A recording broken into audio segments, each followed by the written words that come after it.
Hey everyone, welcome to Nerds of the Northland, episode 24, top 10 GameCube games. We are going to start at number 10 with F-Zero GX. Ready for the chase, he's racing loud in the hour. He never fails to take the lead. Once I get to talking, gotta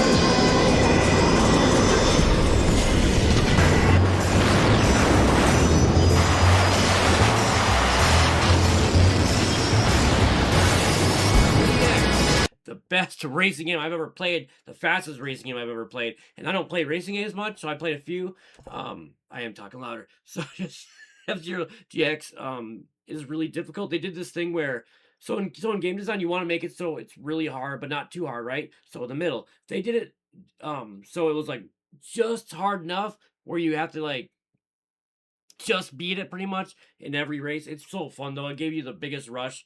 I just wanted to say that about F-Zero GX. Graphically beautiful, too. Well, I think one thing about this game, too, that I remember is it was pretty innovative because it was one of the first games that used rubber band AI. Mario Kart. So, yeah, but it was exactly like Mario Kart. So maybe it was one of the only games other than Mario Kart. I don't know. I don't really remember hearing about this term. I believe they did it in F-Zero because it was hard, yeah. But yeah, they made it so it was difficult, but if you were losing, they made it easier. And then once you got higher, like if you got into first place, the cars drove better and it was harder. So, which some people don't like because it makes it less skill and more luck kind of in the end. But I don't know, I think it was really cool. And the speed of it, I didn't play it a whole lot. I think this was a game I never owned. I played with other people, but it was really interesting, especially for the time. Even Pod Racer wasn't nearly as fast paced as this game was. Right. So I guess that's what we have about F-Zero GX. Next, honorable mention to the original F-Zero on the Super Nintendo, which is like hailed as one of the best racing games for that. But I'd never even tried it. I think the only racing game I ever played for Super Nintendo was Mario Kart. Yeah. But now we'll move on to, speaking of Mario, move on to number 9, which is Paper Mario and the Thousand-Year Door.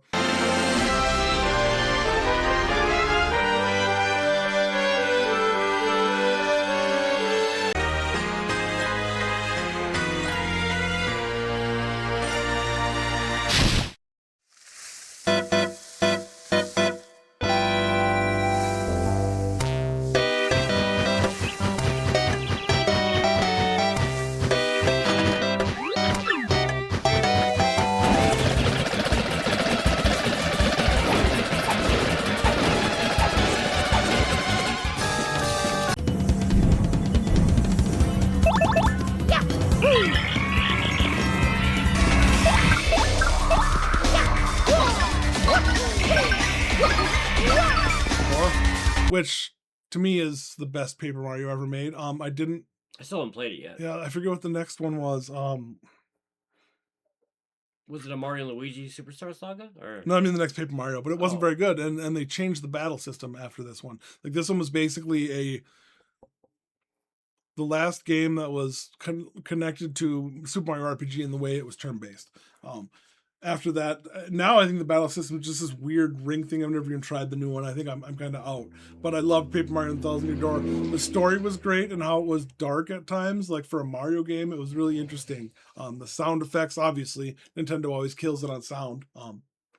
Yeah, amazing game to play. I think I've actually played through this when I bought my Switch, I think. So 2 years ago.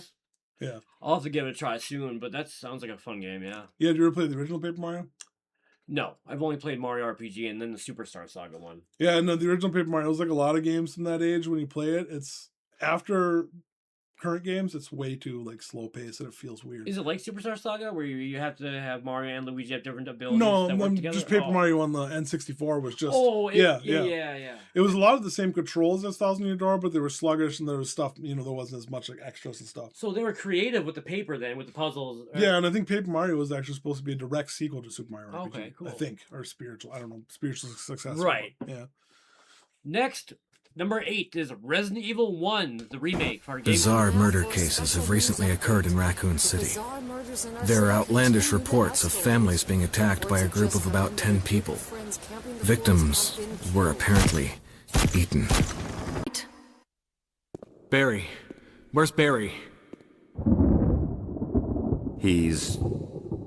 No. What was that?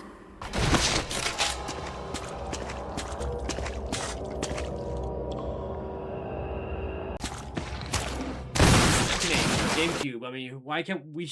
Who wouldn't put this on their top 10 list? Yeah, and I think both of us probably experienced this at the same time with the same person. Yep. Shout out to Mike Saker. Shout out Mike Saker. We have our differences, but good times, dude. Yeah, good times. We're adults.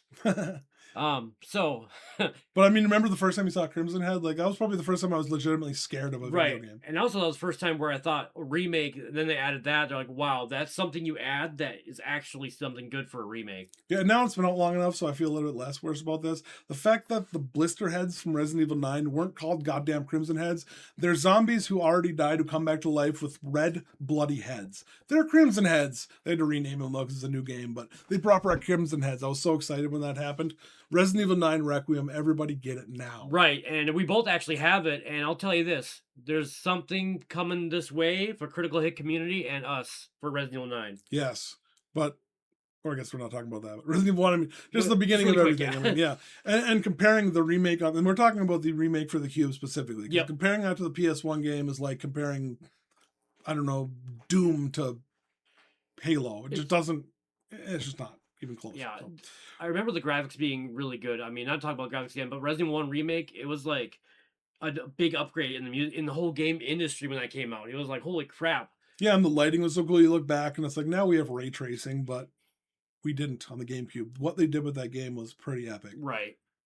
Yes. So you got anything else to say about Resident Evil 1? I don't know. Yeah, well, Resident Evil 1 remake, so what I really liked about it, other than what we already said, was they remade it room by room I mean, besides all the stuff they added, which was just a monster here, but room to room, they made it exactly like the original, same kind of story puzzle. They didn't like mess with it. They knew what they had, and they didn't want to mess up something good. I liked that. Yeah, that makes a lot of sense. And I mean, I can't think of... I mean, I think we had Alone in the Dark. Maybe we had... There wasn't a whole lot of survival horrors at this level at this time. Right. I forget what the big one was. Silent Hill. Where you use the Silent Hill, and there's a GameCube one where you use the glyphs to... and then the different characters. Royvis was one of the characters' names. You know what? I don't know why we didn't put Eternal this Dark. I don't know why we Dark, didn't put that on the list, but special shout out, Eternal Yeah, Darkness. that was maybe the only other horror game on this level for years to come until we got Resident Evil 4, which is I don't know how many years later. Right. So exactly. Yes. Resident Evil 1, one of the best games of all time. And that'll bring us to number 7. I guess originally I experienced this on the Dreamcast, but the Dreamcast, we don't talk about that. That's like the forgotten stepson. But Sonic Adventure 2 Battle was so...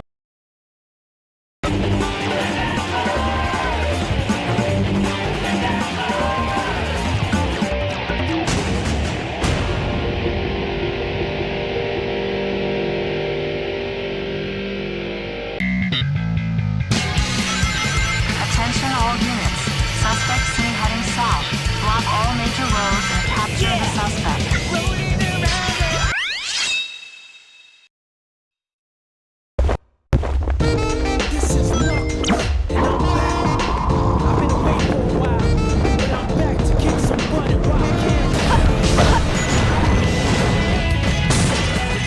Use the Vulcan cannon to destroy wooden containers.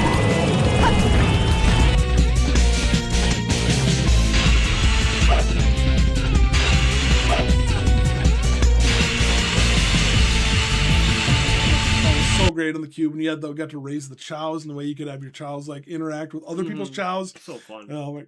And I think it was like one of the few games on the Cube to utilize internet, which I never had internet with my Cube. I don't know if you ever connected a Cube to the internet, but No, I didn't actually. yeah, I think that was one of the few you could with your chows in 2 Battle. I didn't know that. Yeah, I don't remember that. So that's wow. Okay. and it was the best executed 3D Sonic game because Super Sonic 3D Blast was terrible. Right. Sonic Adventure 2 Battle. Sorry, go ahead. Yeah. Well, I was just gonna say Sonic Adventure 3D Blast was terrible, and Sonic Adventure 1 was really sluggish and kind of more like a proof of concept than a great game. It really, yeah, perfect. It really did seem like a proof of concept that it wasn't finished. and then yeah, Well, just Sonic Adventure 2 Battle. Just I say this every video, but it's very memorable in ways because of the way they made the levels. As a level designer, I want to say that every character had like a certain level that was designed for them, and and all the search levels sucked. yeah. And yeah, so I want to say it wasn't like a perfect game, but it was a memorable game that made you like go back in the past. And if you play it again, it's still somewhat fun. Even those levels, but it's more fun when you're Sonic and Shadow going through. Yeah, and the way they pulled out the sense of speed in 3D at that time was pretty epic. Yeah, a big upgrade from Sonic Adventure 1 for sure. Man, just the opening of the game when you're surfing down the street on that, yeah. That open, yeah, you're never gonna forget that. And the sound's really cheesy, like 80s, like Follow me. Yeah. Really cheesy, darky music, but I don't know, it fits the atmosphere. Such a fun game, man. I still have it actually on my Wii, legally. It should be a good playthrough again. Well, number 6 is The Legend of Zelda: Twilight Princess, and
I've never played all the way through it, but I do like. I played the beginning of it, but you can take this. Yeah, and most people remember this as a Wii game, but this was early in the Wii's life when they were still releasing things for the GameCube. Yep. And the reason why I choose the GameCube version is motion controls for Zelda were dumb. I guess. I don't know. Maybe that's a hot take, but I hated it. I wanted to play it with the Cube controller. And even though you could plug the Cube controllers into the early Wii's, you couldn't use them on the Cube version of Twilight Princess, which bothered the hell out of me. As far as I know, unless I'm wrong, but I think with the Wii version of Twilight Princess, you had to use the Wiimote.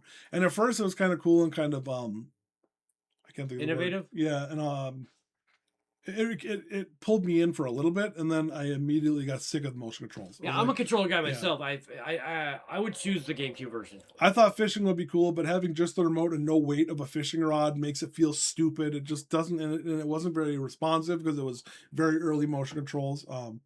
Yeah, I would just say play this on the Cube, and I loved it because after this was the first game. This was the game after Wind Waker, which is very light and positive, I guess. I mean, there's a dark undertones to it, but it was a very bright game. Yeah, the cell shading helped with that too. Yeah, and this game was much darker and a lot. I think they even said it was supposed to be more targeted towards older players. Yeah, it was more realistic. Even my dad, when he was alive, he liked Twilight Princess, and he did not like Wind Waker because of the art. Yeah, and this game was very dark and back to their original style. I mean, I guess it was like they went from Majora's Mask to Wind Waker, which was when Majora's Mask was pretty dark to really bright. So they thought maybe we should bring the dark back because so many people complained. But good point. I never thought of that. That's probably what they did. Yeah. I began to change into the wolf and going to the dark world. And it was amazing game and one of my favorite final bosses in a Zelda game too. Right. Well, so can y'all do us a favor and please like and subscribe? We're gonna be that guy that says it. So please, but it does help us. It really does. We saw how many likes we got in the last video, and our views started getting up more. And I'm like, that does help a lot. So thank you. Yeah, and we've been doing this for 26 weeks now. I think we've done 2 weeks without an episode. So we're at 6 months. Every Monday morning. I just realized today is 6 months. Yep. So we've been doing this podcast 6 months. So we're going to keep doing this. We might as well ask you, if you're going to be here watching it, we'd love for you to like and subscribe and share this with everybody. Get our names out there. plus comments. We reply to all comments. Yes, and I've been working away trying to figure out how to make shorts and doing them in the right aspect ratio and making us look good. Because if I take these videos and put it in the aspect ratio, it looks like crap. I'm learning how to make it look better, learning how to do things He's as doing a we really go. good job learning editing, and he's spending a lot of hours doing it. So and I'll just say I'll try to get into the chapters more. Yeah, so keep an eye out for us every Monday, and I'm going to be releasing shorts and maybe some of my own content soon. I'm doing a playthrough DBZ Kakarot right now. Yeah. I'm doing a playthrough Resident Evil Requiem right now. Twitch.tv/JMosier89. So next we're going to move on to the next game. Thank you very much for everybody for sticking with us. Yeah, thanks. Like and subscribe. Yes. We gave number 5 to probably the best Mario Kart game ever made. Mario Kart 8. Yeah, Mario Kart Double Dash. Yeah.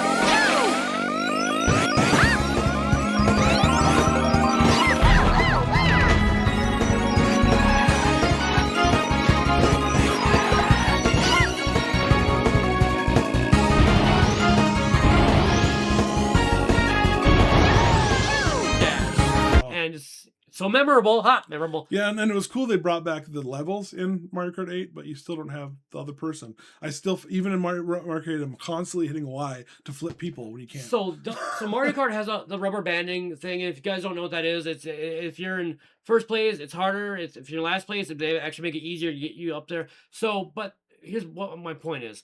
They have this thing where you have two people, like you were saying, and you can actually make it you can be a little bit decisive with who you want and when you do it, so it gives you more. It's not just about racing. Shake and bake. Yeah, sorry, I can't form shake that, and bake, like you work as a team, and one Yeah. person makes the other people work. So if one person's losing and the other person's in first, the people won't be as good.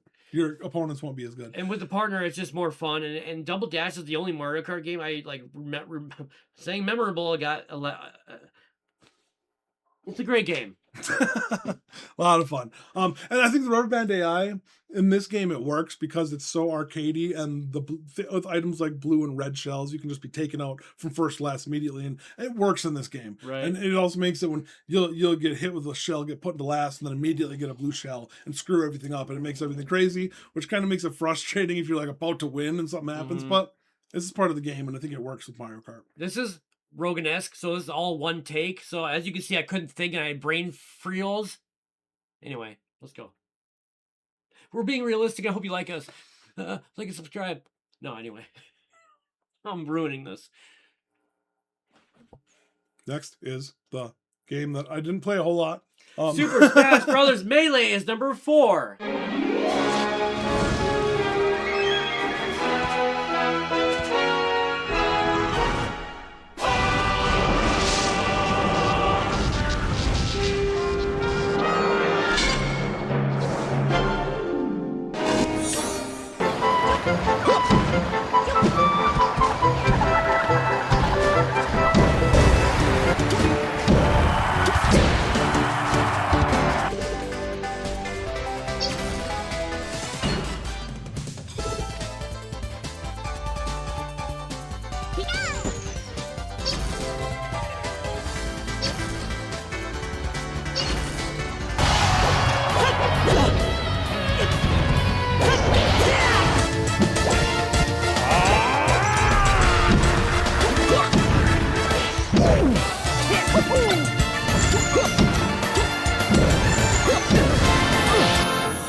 Yes. Number 4, the Super Smash Bros. Melee. Okay, it's the best Super Smash Bros. Game I've ever played, and same with Mario Kart. So they both on GameCube. GameCube is just an amazing system. You all should get it. So Melee was the first Super Smash Bros. That brought so many people together. The online capabilities. Wait, right? No, I don't know if they came to Brawl. Okay, well, there's 4. You can play as four Yeah, I against remember each other, 4, and yeah. it's just a brawl with a lot of different characters from different games. And the first one was good, but this one elevated it. So I don't know what else to say, but they elevated the first one, more characters. It was the most memorable Smash Brothers game on the GameCube, and the GameCube's a beautiful system.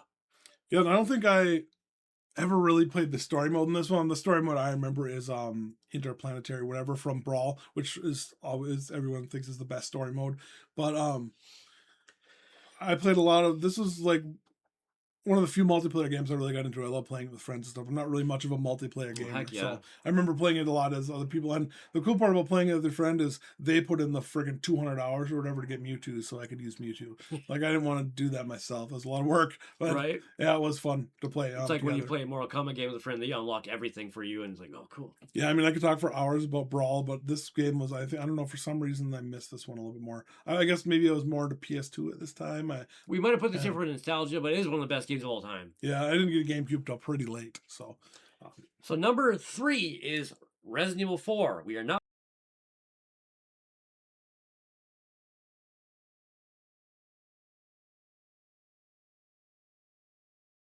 That horrendous incident.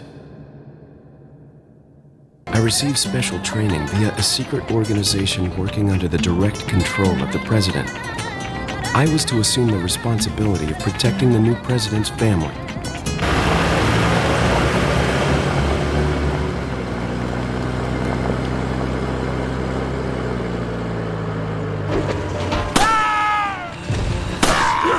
¡Detrás de ti, imbécil!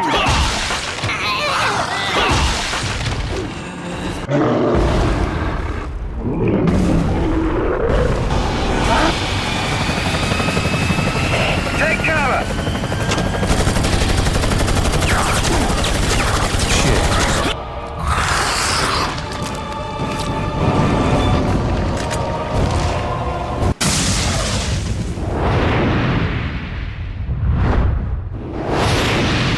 Number 1, I mean, because it's on many systems, but the Resident Evil 4 on the GameCube is the best way to play it, I think. Yeah, and it's the first time we experienced this before. Like, I liked it more on the PS2, but I don't think it came out on the PS2 till a year or two after the Cube. Like, it was exclusive to the Cube for quite a while. Yeah, player experience, though, as a player experience designer, the controller for the GameCube relative to Resident Evil 4.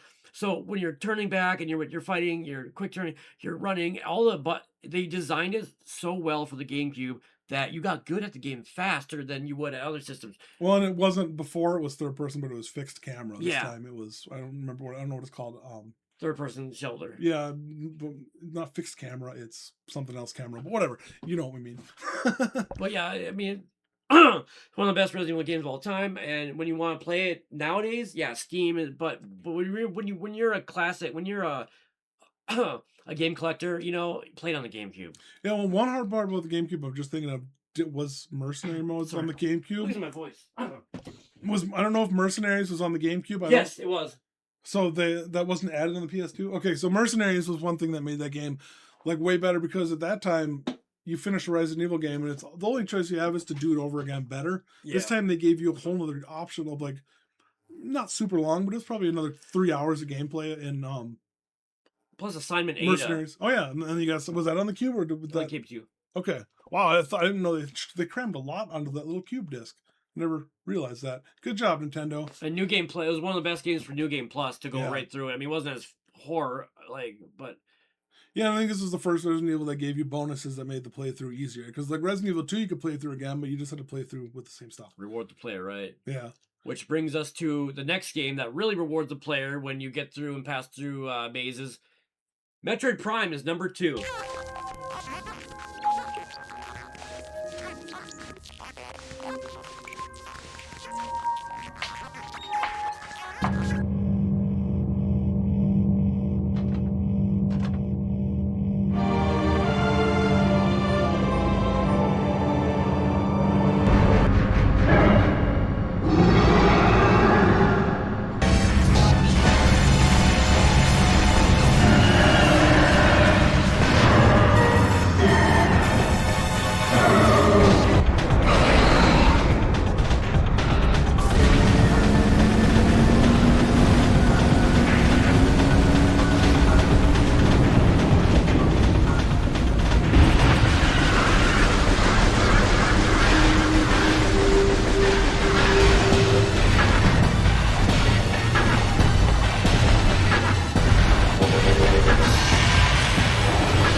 now. Joe, you can go first since I'm going to talk about it. Yeah, I don't.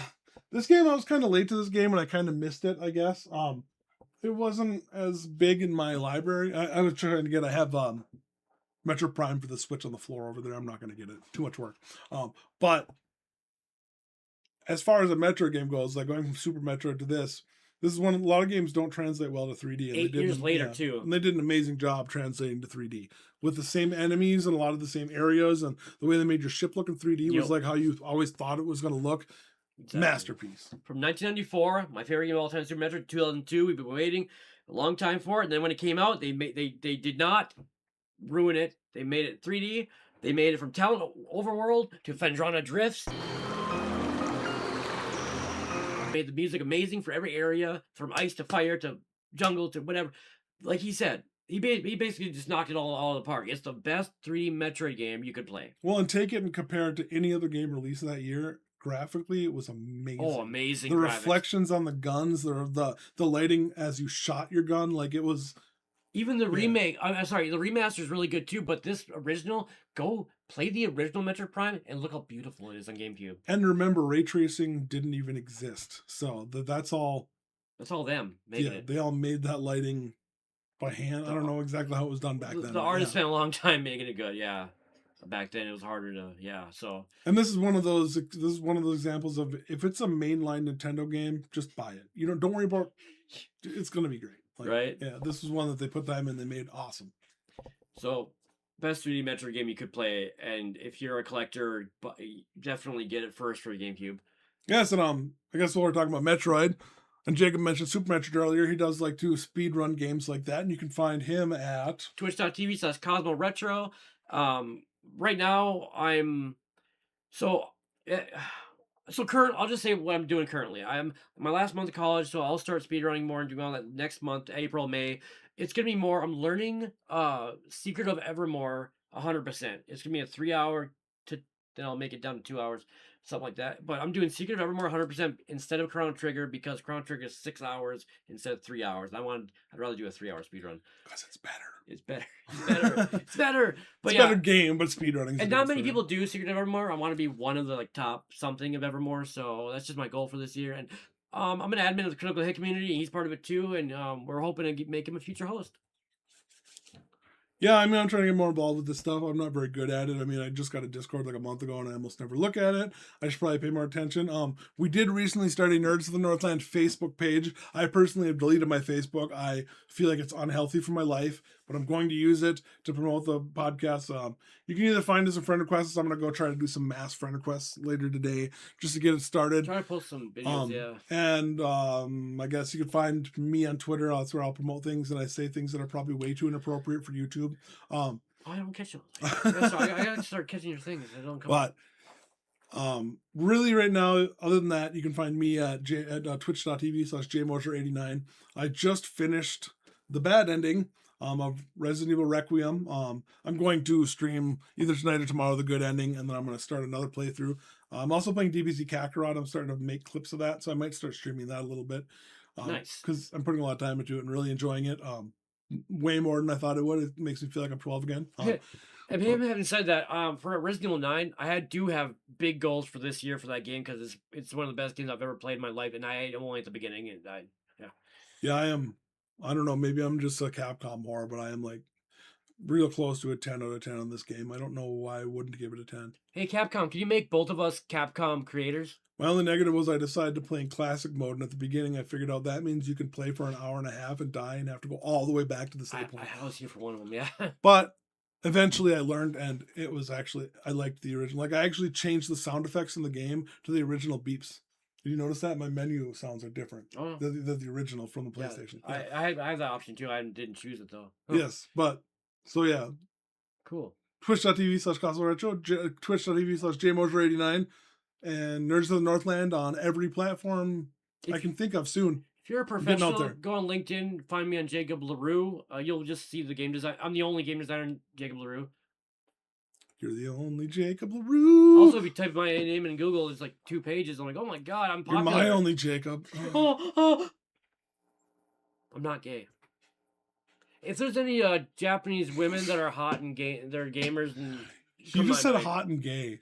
Gamers. What are you doing? We're gonna get You canceled. don't how do I want you? All right, I'm done. Oh well, speaking of Japanese women, we're gonna move on to number 1. The Legend of Zelda: The Wind Waker. Yeah.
Yes. I don't know And why this- they made me laugh. Cell shading. I just noticed something we screwed up. I'll talk about it after, but at number 1 now. Number 1, Legend of the Wind Waker. This is kind of controversial. A lot of people were not a huge fan of this game including my dad. because of the art style, and it was pretty childish. But the exploration of the map and having to feed the fish to get the map of every island and finding the secrets on every island and what items you needed and the way the dungeons were made, I really liked it. It took a little getting used to being mostly on the water and having to get used to a lot of the navigation that way, but I really loved it. Have you using the Wind Waker to control the wind, or also using the Wind Waker to control enemies later on in the game? You felt like a sailor. You Yeah. felt like a real you gotta find treasure on some islands and Yeah, and it was very rewarding. It wasn't Yep. just like here's a bunch of random islands that don't have anything on them. Every single island had something on it, exactly. or treasure you could find with your claw. And Great yeah. music, and by the way, the art style, like when you're fighting an enemy and there's there's little dust clouds, like they did a really good job with. Yeah, like, it reminded me a lot of old school game for the Sega Genesis. Remember Comics Zone? No. It had a lot of those like bam, boom, like the effects of Oh. like stuff when stuff Comment like- below. Have yeah. you played that game? I haven't. It's very interesting. Yes. But I would just tell anybody to play it. I played through this game recently. I have the HD, but I don't know if I'm gonna play it because I just played the original like 2 months ago, and then I got the HD on my Wii U. I don't know. I might try it. It's one of the But best Zelda games of all time. That isn't like the new, open world Big Breath of Fire. If you just classic, older, not even way back Super Nintendo, but this is now classic. So Wind Waker, one of the best of all time. yes, and okay, so now we're done with that. Before we say goodbye, Yeah. I realized looking at this list, I didn't include Super Mario Sunshine. I don't know why. Oh wow, we had it earlier. So let's put Super Mario Sunshine. Let's just say somewhere on the list, wherever you want to put it. All But right. I love Super Mario Sunshine. It was a very fun game, and also another controversial game because it was different with the water cannon and less, but they still focus on the acrobatics. You still had to jump and fly and hanging on the ropes and I'm so glad you Yeah. brought it up. Yeah, it's a special game we're gonna mention. Super Mario yeah. I feel Sunshine. like being a gamer podcast talking about GameCube games, not bringing up The Mario game on there. Yeah, the Mario game. Well, yeah. but also that doesn't discount any of the rest of the games on the list. Right. Super Mario Sunshine had a really creative water. Like you said, there's puzzles where you needed to shoot down, go up, go over something, and then go down and go into a thing. There's a lot of stuff. You Clean the gotta muck do. off everything. And Yeah. it was, I didn't like it at first, but then I started loving it as you played through it. It was different. and yeah, it was to me. It was like a perfect follow up to Super Mario 64 because it gave us Yeah. everything Super Mario 64 gave you and more. With The water star gun. shines remind me Yeah. of the stars from Mario 64 exactly, and Yeah. the way Mario jumped and triple jumped and everything was Yahoo! yep. So that's our Yeah. list of the top 10, top 11, Yes, top 12 11. GameCube games. Hell yeah! So thank you very much for coming. Thank you for coming. Yes. You guys have a good week, and Like and subscribe. hopefully we'll see you next week. Yeah, see you next week. Unless you become a zombie, then we don't want zombies. No zombies.